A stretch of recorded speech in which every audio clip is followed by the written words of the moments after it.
కార్యకర్తలు ఎందుకో చల్లగున్నారా ఇంట్లో వండుకుంటూరు ఏంది నీ సంగతి అంటే నిన్నమననే కదా గెలిచిర్రు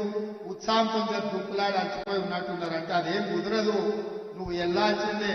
ముఖ్యమంత్రిగా ఒక రోజు రాష్ట్రాన్ని నడుపు పిసిసి అధ్యక్షుడిగా ఇంకొక రోజు గ్రామాలు తిరగని వారు నాకు ఆదేశాలు ఇచ్చింది వారి ఆదేశమే శిరోధార్యం వారి ఆదేశాలను తీసుకొని బయలుదేరుతున్న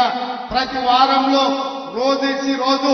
మీ జిల్లా పర్యటనకు వస్తా 17 పార్లమెంట్లలో సమావేశాలు పెడతా వారంలో 3 రోజులు మళ్ళీ మీ రేవంత్ అన్నగా మీ మధ్యకు వస్తా మీతో ఉంటా మీతో కలిసి నిలబడతా మీతో కలిసి కొట్లాడతా జిల్లా రంగాలను తెలంగాణ సరిహద్దులు దాటే వరకు తరిమి కొట్టడానికి నేను వస్తా మొన్నటి ఎన్నికల్లో ఓడించినాం ఈ ఎన్నికల్లో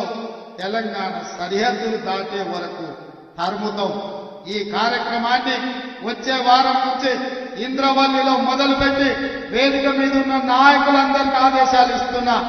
కిందున్న కార్యకర్తలందరికీ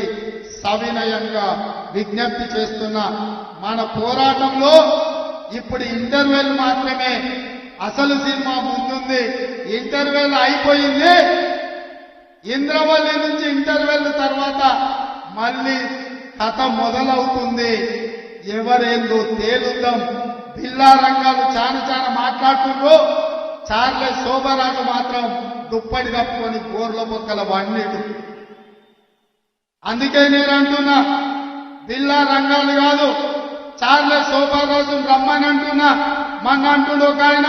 మా పులి బయటకు వస్తుందని బిడ్డ మా పులులు ఫోన్ పట్టుకొని సిద్ధంగా ఉన్నారు ఫోన్లు వేసి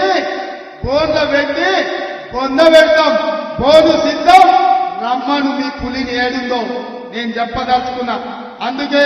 ఇంతకాలం ముఖ్యమంత్రి ఉన్నా కాబట్టి మాట్లాడితే బాగుండదు పరిపాలన మీద దృష్టి పెడతామనుకున్నా కానీ మాట్లాడకపోతే పని నడిచేటట్టు లేదు ఏది పడితే అది అబద్ధాలు చెప్తారు అభ్యర్థులను మారిస్తే మేము ప్రభుత్వం వచ్చేదని మేము అదే చెప్తున్నాం రా నాయన మీ కుటుంబాన్ని మారిస్తే తప్ప తెలంగాణకు మేలు జరగదని మార్చాల్సింది మిమ్మల్ని సిద్దిపేట మారవాలి సిరిసిల్లలో మారవాలి గజ్వేల్లో మారవాలి కామారెడ్డిలో పొడుస్తా పీక్తా అన్నాడు నేను వస్తున్న బిడ్డ నిన్ను ఓడగొట్టాను కామారెడ్డిలో కేసీఆర్ ఓడి